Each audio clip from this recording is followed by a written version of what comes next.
43ویں مقام کا ذکر ہے۔ یہ سورہ انفال آیت نمبر 20، 21 اور 22 ہے۔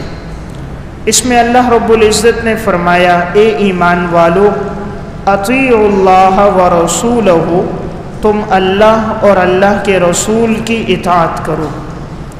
نمبر 2، ولا تولوا عنہ وانتم تسمعون، اور تم شریعت کے احکامات سے روگردانی اعراض نہ کرو اس حال میں کہ تم ان احکامات کو سنتے ہو۔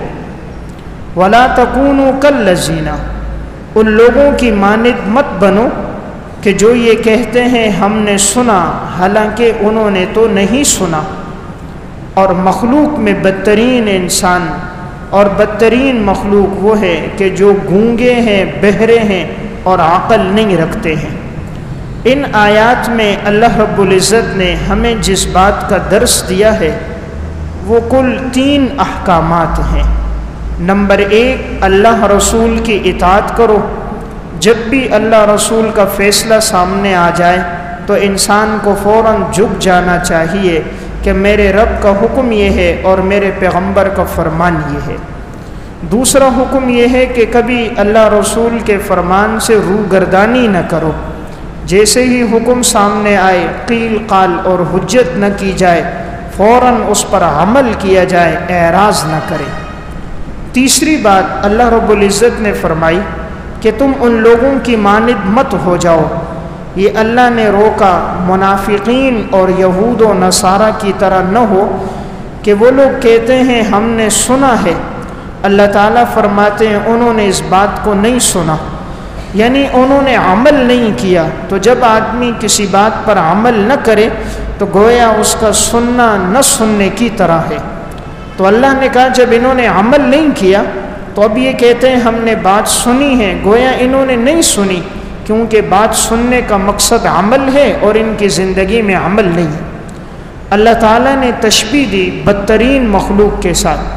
اللہ نے فرمایا کائنات میں سب سے بدترین مخلوق میں اللہ کے ہاں وہ ہے کہ جو گونگا ہو، بہرا ہو اور عقل نہ رکھتا ہو۔ گونگا بہرا ہو اس کا مطلب ہے کہ حق بات کے سننے سے وہ بہرا ہے، حق بات کے کہنے سے وہ گونگا ہے، حق بات کے سمجھنے سے وہ مجنون، دیوانہ، بے عقل ہے۔ تو اللہ نے کہا یہ لوگ گونگے، بہرے اور دیوانے ہیں کہ یہ احکامات کو سنتے ہیں، عمل نہیں کرتے۔ اگر ایک شخص جس کے پاس سننے کی طاقت نہ ہو، بولنے کی ہو، تب بھی ہدایت پا سکتا ہے۔ ایک آدمی سن بھی نہ سکے، بول بھی نہ سکے، سمجھ بھی نہ سکے، ایسے آدمی کو کوئی ہدایت نہیں ملتی۔ تو اللہ نے کہا ان کی مثال اس طرح ہے جس طرح کے گونگے، بہرے اور بے عقل لوگ ہیں۔ تو گویا اس مقام کا خلاصہ یہ ہے کہ انسان شریعت کی بات سن کر اس پر عمل کرے۔ تو اللہ نے کہا ان منافق اور یہود و نصارہ کی طرح مت بنو، یہ بات سنتے ہیں اور اس پر عمل نہیں کرتے۔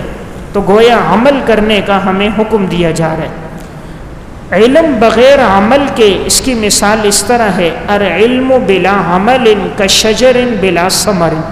جس طرح کوئی درخت ہو اور اس پر پھل نہ ہو تو اس درخت کی قدر و قیمت نہیں ہوتی، علم ہو اور عمل نہ ہو تو اس علم کی کوئی قدر و قیمت نہیں ہے۔ یہ اس طرح ہے جس طرح کہ سمندر کی قدر و قیمت تب ہے کہ جب سمندر کے اندر پانی ہو، پانی نہ ہو اگر جگہ اور میدان ہو تو اس کی قدر و قیمت نہیں۔ تو علم کی قدر و قیمت تب جب زندگی میں عمل ہو۔ تو اللہ نے روکا ان لوگوں کی مانند مت بنو جو سنتے ہیں لیکن حقیقت میں عمل نہیں کرتے۔ حضرات صحابہ اور تابعین کی زندگی میں ایک وصف تھا کہ یہ لوگ جو بات سنتے تھے فوراً اس پر عمل کرتے تھے۔ صحیح بخاری میں واقعہ ہے، حضرت ام عطیہ رضی اللہ تعالیٰ عنہ کے بیٹے کا انتقال ہوا تو انہوں نے 3 دن کے بعد خوشبو منگوائی، کپڑے دھلے ہوئے نئے کپڑے منگوائے، انہوں نے پہنے، خوشبو لگائی۔ تو کسی نے ان سے کہا کہ آپ کے صاحبزادے کا انتقال ہوا ہے پھر بھی آپ نے لباس نیا پہنا، خوشبو کیوں لگوائی؟ تو انہوں نے کہا وجہ یہ ہے کہ مجھے اگرچہ خوشبو کی ضرورت نہیں تھی مجھے نئے لباس کی ضرورت نہیں تھی، لیکن میں نے آپ صلی اللہ علیہ وسلم سے سنا ہے کہ حضور نے فرمایا کہ کسی خاتون کے لیے اس بات کی اجازت نہیں ہے کہ وہ اپنے غم کا اظہار 3 دن سے زیادہ کرے، سوائے وہ خاتون جس کے شوہر کا انتقال ہوا۔ جب شوہر کا انتقال ہو تو اس کے لیے عدت 4 مہینے 10 دن ہے، یعنی وہ اس حالت میں رہے، بقیہ کے لیے صرف 3 دن۔ تو گویا میں نے 3 دن گزار دیے، اب اگر میں بقیہ دن بھی سوگ میں گزاروں گی تو یہ حضور کی حدیث کے خلاف ہوگا۔ تو ضرورت نہیں تھی خوشبو اور لباس کی، لیکن اس چیز کا نام ہے عمل، کہ جب انسان سنے تو اس پر عمل کرے۔ اسی طرح واقعہ ہے حضرت ام حبیبہ رضی اللہ تعالی عنہ کا۔ یہ نبی اکرم صلی اللہ علیہ وسلم کی اہلیہ ہیں، ابو سفیان کی بیٹی ہیں، حضرت امیر معاویہ کی بہن ہیں۔ ان کے بھائی یزید کا انتقال ہوا تو انہیں خبر پہنچی بھائی کا انتقال شام میں ہوا ہے، یہ واقعہ بھی صحیح بخاری میں ہے۔ تو انہوں نے 3 دن تک سوگوار رہیں، غم کی حالت میں رہیں۔ 3 دن کے بعد خوشبو منگوائی اور نیا کپڑے لیے وہ پہنے۔ تو کسی نے ان سے پوچھا آپ کے بھائی کا انتقال ہوا ہے لیکن آپ نے پھر بھی خوشبو لگائی، اپنی ہیئت تبدیل کر دی۔ انہوں نے کہا میں نے آپ صلی اللہ علیہ وسلم سے سنا ہے کہ کسی کا غم جو ہے وہ 3 دن تک ہونا چاہیے، اس سے زیادہ کسی عورت کے لیے غم کا اظہار کرنا یہ درست نہیں ہے سوائے اس کے شوہر کے۔ تو میں نے اس حدیث پر عمل کیا۔ تو حضرات صحابیات کی زندگی میں عمل کا بڑا جذبہ تھا۔ حضرت امام احمد ابن حنبل رحمہ اللہ بہت بڑے عالم گزرے ہیں، فرماتے میں جو بھی حدیث سنتا ہوں اس پر عمل کرتا ہوں کہ الحمدللہ کوئی ایسی حدیث نہیں جو میں نے سنی ہو اور اس پر عمل نہ کیا ہو۔ کہا جب میں نے یہ روایت سنی کہ آپ صلی اللہ علیہ وسلم نے پچنے لگوائے اور آپ نے پچنے لگوانے والے شخص کو 1 دینار دیا ابو طیبہ کو، تو کہتے ہیں اس حدیث پر عمل کرنے کے لیے میں نے بھی پچنے لگوائے اور جب لگا دیے تو میں نے بھی اس کو 1 دینار دیا تاکہ اس روایت پر بھی عمل ہو جائے۔ تو اس 45ویں مقام پر اللہ نے مجھے اور آپ کو جو یا ایھا الذین آمنوا کہہ کر حکم دیا، اس کا خلاصہ یہ ہے کہ اللہ رسول کی اطاعت ہو، جب بھی کوئی حکم سنو اس پر عمل کرو۔ ہم سنتے تو بہت ہیں لیکن عمل نہیں ہوتا۔ اب ہم نے سنا ہوا ہے نماز فرض ہے، لیکن ہم میں سے کون اس فرض پر حکم پر عمل کرتے؟ ہم نے سنا ہے جھوٹ بولنا حرام ہے، اللہ رسول نے روکا ہے، ہم میں سے کتنے لوگ اس سے بچتے؟ ہمیں معلوم ہے کہ شریعت ہمیں دھوکے سے، فراڈ سے، جوئے سے، شراب سے روکتی ہے، ہم میں سے کتنے لوگوں نے اس پر عمل کیا؟ ہمیں معلوم ہے غیروں کی تہذیب پہ چلنے سے دین روکتا ہے، ہم میں سے کتنے لوگوں نے اس پر عمل کیا؟ ہمیں معلوم ہے کہ اللہ رسول کا حکم تلاوت کا ہے، ہم میں کتنے لوگ تلاوت کا اہتمام کرتے ہیں؟ ہمیں معلوم ہے کہ اللہ نے ہمیں حکم دیا ہے کہ گھر میں پردے کا اہتمام ہو، ہم کتنا اس پر عمل کرتے ہیں؟ دین نے حکم دیا موسیقی سے بچو، ہم میں کتنے لوگ موسیقی سے بچتے ہیں؟ اللہ رسول حکم دیتے ہیں بد نظری نہ کرو، جب کوئی غیر محرم سامنے آ جائے قل للمؤمنین یغضوا من ابصارہم ویحفظوا فروجہم، ایمان والو اپنی نگاہوں کو جھکا لو۔ ہم میں سے کتنے ہیں جو غیر محرم کے سامنے آنے پر اپنی نظروں کو جھکا دیتے؟ شریعت نے روکا ہے غیر محرم کو نہ دیکھو۔ کتنے ہیں جو نیٹ، کیبل، فیس بک استعمال کرتے ہوئے اس طرح کی تصاویر اور کلپوں سے اپنے آپ کو بچاتے ہیں؟ ہم سنتے تو بہت ہیں، عمل کتنا کرتے ہیں؟ ہم کہتے ہیں مولانا صاحب روزانہ ایک بات کر رہے ہیں، روزانہ تعلیم میں ایک ہی بات سامنے آتی ہے، روزانہ درس میں ایک بیان سامنے آتا ہے۔ بھائی یہ بات بار بار کی جاتی ہے لیکن عمل کتنا ہوا ہے؟ سنتے تو روزانہ ہے نماز کا حکم، تلاوت کا حکم، دین پہ چلنے کا حکم، عمل کتنا کیا؟ تو اللہ یہ حکم دے رہے ایمان والو صرف سنو نہیں، سنتا تو کافر بھی ہے، سنتا تو منافق بھی ہے۔ ابو جہل بھی سنتا تھا، عمل نہیں کرتا تھا۔ ابو جہل کیوں بنا؟ عمل نہیں کیا، سنتا تو تھا۔ ابو لہب بھی سنتا تھا۔ صحابہ میں عمل کا جذبہ تھا، اسی لیے صحابہ نے کبھی قیل قال سے سوال نہیں کیا۔ جو اللہ کے رسول نے فرمایا صحابہ نے عمل کر کے دکھایا۔ آپ صلی اللہ علیہ وسلم مسجد نبوی میں خطبہ دے رہے، عبداللہ ابن مسعود رضی اللہ تعالیٰ عنہ ابھی آ رہے تھے، کچھ صحابہ مسجد میں ارد گرد کھڑے تھے، آپ نے فرمایا بیٹھ جاؤ۔ آپ کا مقصد تھا جو صحابہ کھڑے ہیں وہ بیٹھ جائیں۔ عبداللہ ابن مسعود کا ایک پاؤں مسجد کے اندر تھا، ایک پاؤں مسجد کے باہر تھا، چوکھٹ میں تھے، جیسے بات سنی بیٹھ جاؤ وہیں بیٹھ گئے۔ آپ صلی اللہ علیہ وسلم نے فرمایا ابن مسعود اندر آؤ، اندر آ گئے۔ آپ نے بعد میں پوچھا ابن مسعود تم چوکھٹ پر کیوں بیٹھ گئے؟ فرمایا یا رسول اللہ، آپ نے فرمایا بیٹھ جاؤ، اگر میں ایک قدم آگے رکھتا آپ کے حکم کی نافرمانی ہو جاتی۔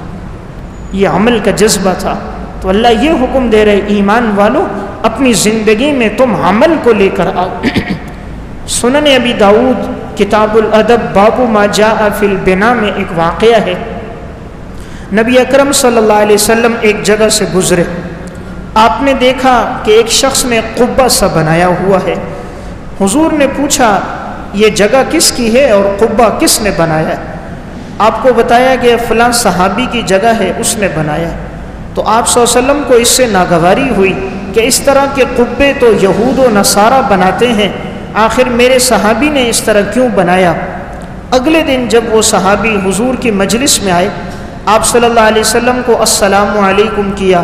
آپ صلی اللہ علیہ وسلم نے جواب تو دیا لیکن ان کی طرف توجہ نہیں کی، آپ نے اپنا رخ پھیر دیا۔ وہ صحابی دوسری جانب سے آئے، سلام کیا، آپ صلی اللہ علیہ وسلم نے ان کی طرف توجہ نہیں کی۔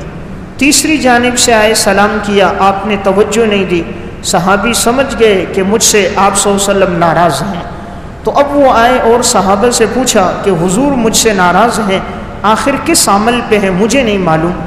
تو صحابہ میں سے بعض نے بتایا کل ہم آپ کے جگہ کے پاس سے گزرے تھے، تم نے جو اپنی جگہ پہ قبہ بنایا ہے حضور کو یہ پسند نہیں آیا۔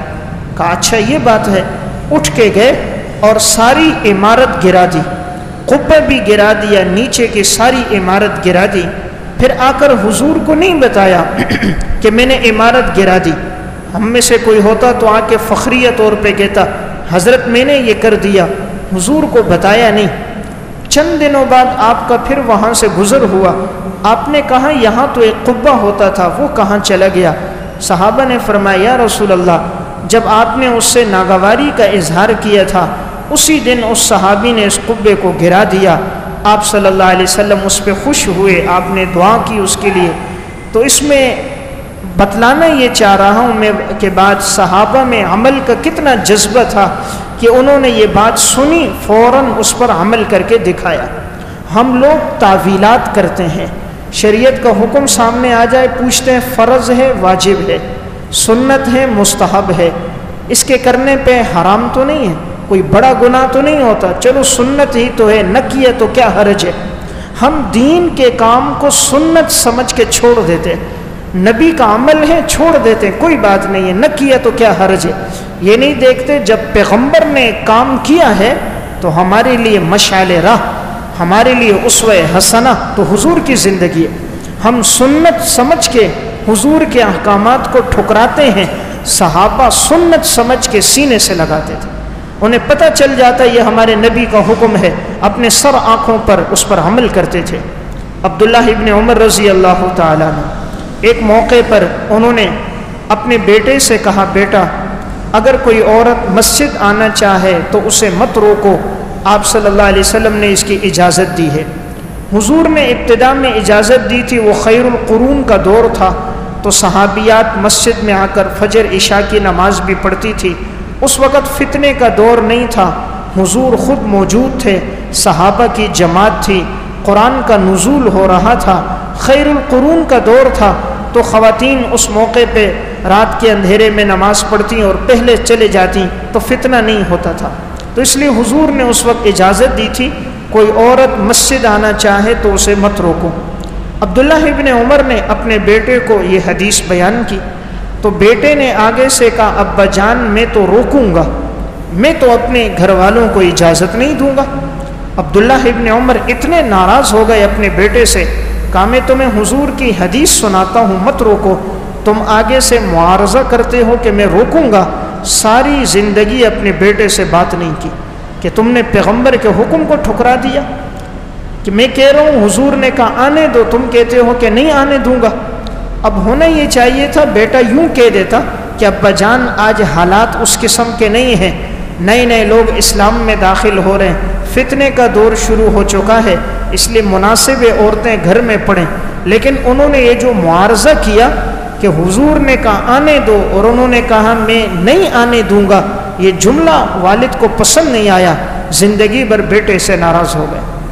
ہم تو بیٹے سے ناراض ہوتے ہیں جب بیٹا خرچہ نہ دے، بیٹا گھر پہ تنخواہ نہ دے، بیٹا پیسے نہ دے، بیٹا فیکٹری نہ جائے، لیکن کبھی ہم بیٹے سے اس لیے ناراض نہیں ہوتے کہ بیٹا نماز نہ پڑھے، کبھی اس لیے ناراض نہیں ہوتے کہ بیٹا تلاوت نہ کرے، کبھی اس لیے ناراض نہیں ہوتے بیٹے کے ہاتھ میں ٹچ موبائل دیکھیں اور وہ فیس بک دیکھ رہا ہو، فحش فلمیں پروگرام دیکھ رہا ہو، ہم اس پہ ناراض نہیں ہوتے۔ ہم اس پہ ناراض ہوتے ہیں بیٹا تم یونیورسٹی کیوں نہیں گئے، بیٹا تم کام کاج پہ کیوں نہیں گئے۔ صحابہ ناراض ہوتے تھے جب بیٹا دین پہ عمل نہیں کرتا تھا، اسی لیے اللہ نے کہا رضی اللہ عنہم ورضوا، میں ان سے راضی یہ مجھ سے راضی۔ تو اس مقام کا خلاصہ یہ ہے، اللہ ہمیں حکم دے رہے یا ایھا الذین آمنوا میں، ایمان والو شریعت کی جس بات کو سنو اس پہ عمل کرو۔